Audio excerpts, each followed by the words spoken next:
I absolutely love just being able to imagine something and then figuring out how to bring that to life.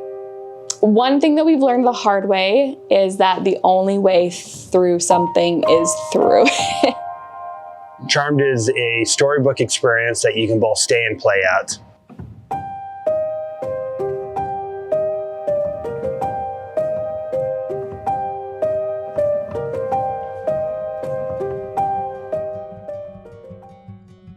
My name's Tyson Leavitt, and I'm the founder and creator of Charmed Playhouses out of Lethbridge, Alberta, Canada.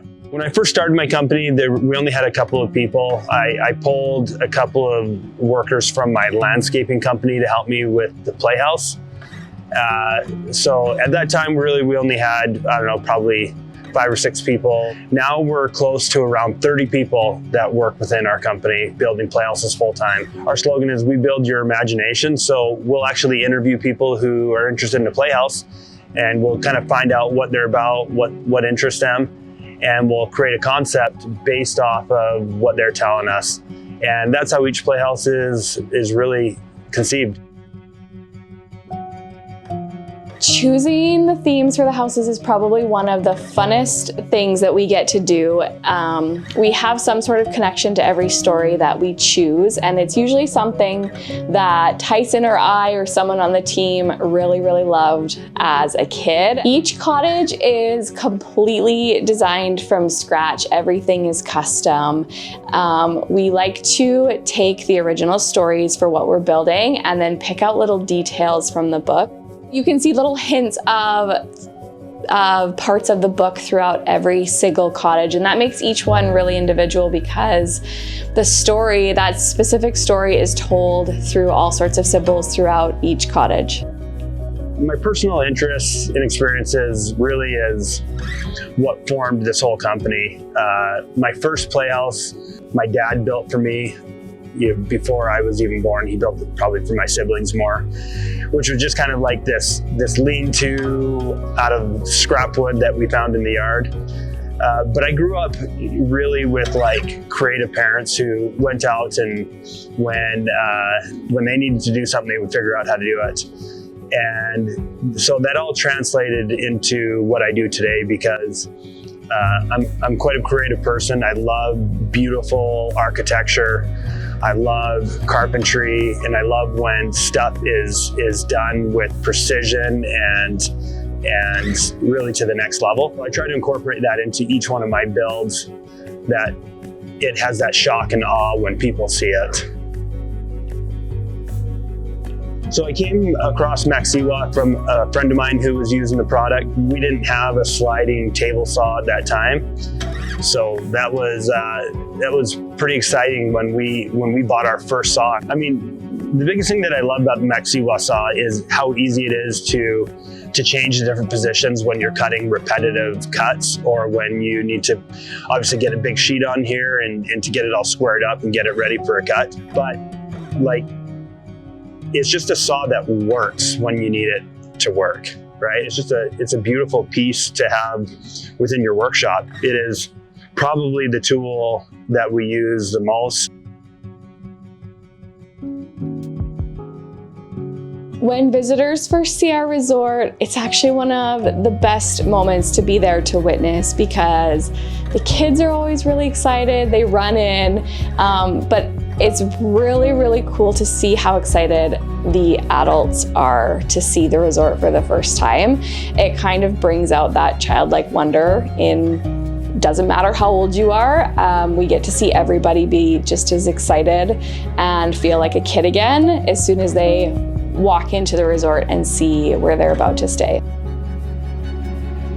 I always tell people that starting Charmed Playhouses was a stupid idea that just happened to work out. We're in a small farming community here in Lethbridge, Alberta, Canada. We're building a product that is very luxury and very expensive. We don't have a lot of people that consume our product close to us when we're talking about our luxury playhouses. And so it was really a silly idea to start it. Fortunately, we were able to get over that and be able to reach people really throughout the world with our product. One of the most surprising things that we've found is that there are families who will come back 6, 7, 8 or more times. And we always hoped we'd have repeat customers, but we had no idea that people would come back every year that we've been open. It's become family traditions for a lot of people. And that's probably one of the biggest compliments, is if someone comes once and they're like, I loved that, I want to come back again. So running a business as a family is really what we wanted to do from the beginning. I grew up with a family out of necessity that they had to start a business. My dad was a school teacher, so they started a business to help us survive, with a big family. And so I enjoyed doing that growing up, being around my family all the time. And so I knew when I started my own family that I wanted to spend as much time around them as I could. And each one of us, when we're in our own occupation, we spend a lot of times more time with our coworkers than we do our own families. So working with the family is incredible. It gives us amazing experiences that we wouldn't get otherwise, and we honestly love it. And so yeah, Charmed is absolutely a piece of our identity, and I think that's what we wanted it to be. We wanted it to show our values and what we are as a family through our business. It's kind of cool too, because our kids get to play a part in this business. They come and work for us in the summer. They help out in different ways, whether it's occasionally on social media, or my daughter loves to help with the creative projects that are involved. When they're little, we used to all read the stories, the original stories for the cottages that we were building. We'd read them together, and of course let them try out the playhouses when they were little and make sure that they passed the kid approval stage. So it's been a really great experience and really, really fun. I really hope that my kids have seen how much their dad and I have worked hard and believed in ourselves and have struggled to make this business work. I really hope that they take with them that you can dream big, and it requires a lot of work and a lot of failure and a lot of believing in yourself, and it's okay to fail. As long as you keep working hard, you can usually get back up after. We've loved working with Maxiwa. They have let us do what we do best, and they have let us make the content that we know really resonates with our audience. But the saw itself, the sliding panel saw, is everyone's favorite in the shop. It lets everybody be a lot more efficient with all of the big cuts that have to be made, so we can focus on all of the little details that that take a lot of time. And so it allows us to really focus on all of the details that we put into our work.